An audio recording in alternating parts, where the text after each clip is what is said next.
அனைவருக்கும் அன்பு வணக்கம் நண்பர்களே. இன்று நாம் பிரம்மாண்டமான பாண்டியர்களின் வரலாற்றை பற்றி பார்க்க போகிறோம். சோழர்களை பற்றி தெரிந்த நமக்கு பாண்டியர்களின் வரலாறு அவ்வளவாக தெரிவதில்லை. சோழர்கள் என்று சொன்னால் ராஜராஜ சோழனை தெரியும், ராஜேந்திர சோழனை தெரியும். பாண்டியர்களில் எத்தனை அரசர்களின் பெயர்கள் நமக்கு தெரியும்? வெகு சொற்பமே. 2000 ஆண்டுகள் தமிழகத்தை ஆண்ட பாண்டியர்களின் வரலாற்றை அறிந்து கொள்வது நம் ஒவ்வொருவரின் கடமை. அந்த முயற்சியை நோக்கி இந்த பதிவு.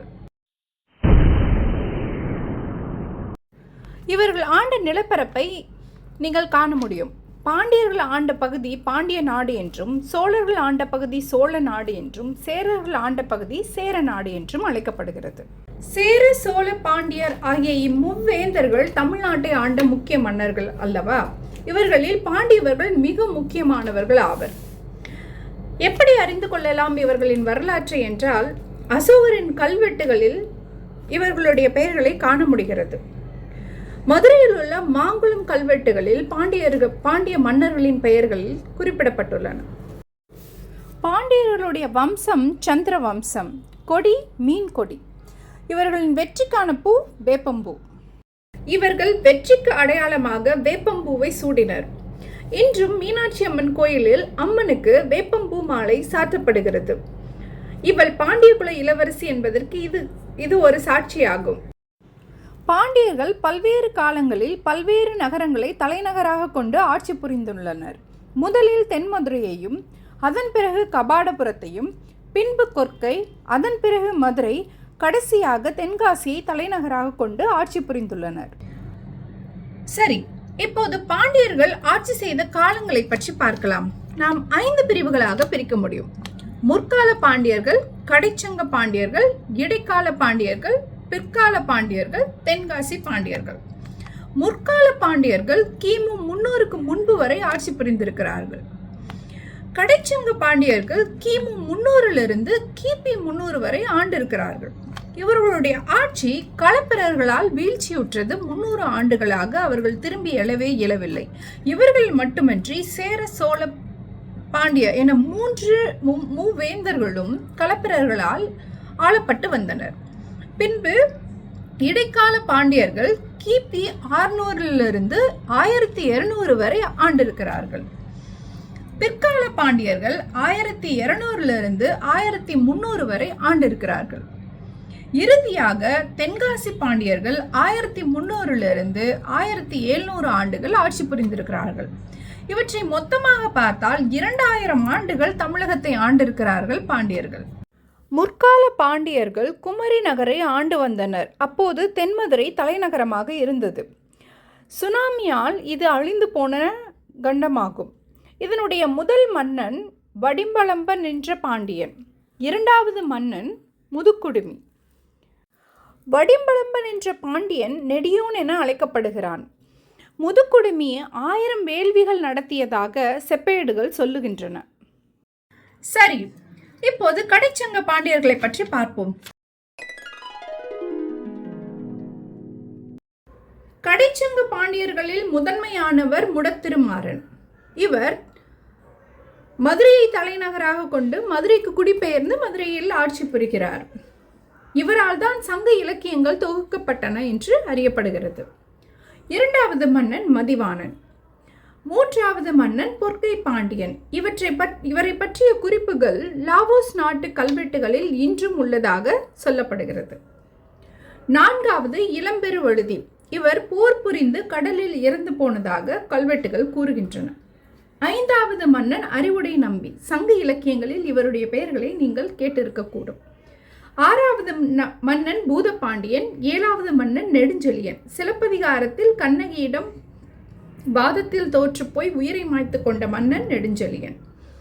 எட்டாவது மன்னன் நன்மாறன், கண்ணகிக்கு விழா எடுத்தவன். ஒன்பதாவது மன்னன் தலையாலங்கானத்து நெடுஞ்செழியன். தலையாலங்கானத்து செருவென்று நெடுஞ்செழியன். இந்த போரை பற்றி பின்பு பார்க்கலாம். 10வது மன்னன் உக்கிர பெருவழுதி.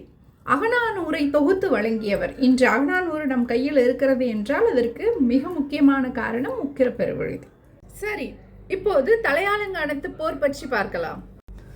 சங்க காலத்து இலக்கியங்கள் நமக்கு அறிமுகப்படுத்தும் பாண்டிய மன்னர்களில் தலையாலங்கானத்து செருவென்ற நெடுஞ்செழியன் இளமையிலேயே அரசால புகுந்து பல போர்களில் வெற்றி பெற்று சிறந்து விளங்கினார். சேரன் நம் மீது படை தொடுக்கப் போகிறானாம். செம்பியனும் வேளிர் ஐவரும் அவனுக்கு துணையாம்.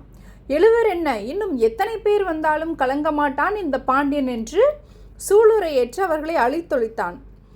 அவர் தம் வெண்குற்ற கொடைகளை கவர்ந்து வந்தான். நாடெங்கும் போர் முரசு ஒலித்தது. வெற்றி வாகை சூடினான் நெடுஞ்செழியன். இவ்வாறு செல்வ செழிப்போடு வாழ்ந்து வந்த பாண்டிய பேரரசு வீழ்ச்சியுற்றது கிபி 300 மற்றும் 600. இந்த 300 ஆண்டு காலம் களப்பிரர்கள் மூவேந்தர்களையும் வீழ்த்தி ஆட்சியை கைப்பற்றினர். இப்ப நாம இடைக்கால பாண்டியர்களை பத்தி பார்க்க போறோம். அந்த மன்னர்கள், அவர்கள் வாங்கிய பட்டங்கள் குறித்து பேச போகிறோம். 300 ஆண்டுகள் களப்பிரர்கள் ஆட்சி செய்து கொண்டிருக்கும் நிலையில் இடைக்கால பாண்டியர்களில் முதல் மன்னனாக வருகிறார் கடுங்கோன். கடுங்கோன் களப்பிரர்களை வீழ்த்தி தமிழகத்தை மீட்டெடுக்கிறார். இவருடைய மகன் அவனி சூளாமணி. மாரவர்மன் என்பது இவருக்கு வழங்கப்பட்ட பட்டம். அவருடைய மகன் செலியன் சேந்தன். இவருடைய பட்டம் சடையவர்மன். சேந்தனின் மகன் மாரவர்மன் அரிகேசரி. உங்களுக்கு தெரியுமா நண்பர்களே, இவர் 63 நாயன்மார்களில் ஒருவர். அடுத்த முறை நீங்கள் சிவத்தலங்களுக்கு செல்லும் போது 63 நாயன்மார்களில் மாரவன் அரிகேசனியின் பெயர் எங்கே இருக்கிறது, அவர் எத்தனை ஆளாக நிற்கிறார் என்பதை கவனித்து பாருங்கள்.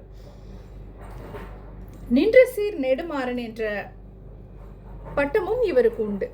கோச்சடையான் ரணதீரன் மிக முக்கியமான இடத்தை பிடித்திருக்கிறார் வரலாற்றில். பல போர்களை வென்று சேர நாடு, சோழ நாடு, கொங்கு நாடு, கர்நாடக நாடு, பல நாடுகளை வென்று பல பட்டங்களை வாங்கியிருக்கிறார். வானவன், செம்பியன், கொங்கர் கோமான், மதுர கருநாடகன் என பல பட்டங்கள் இவருக்கு உண்டு.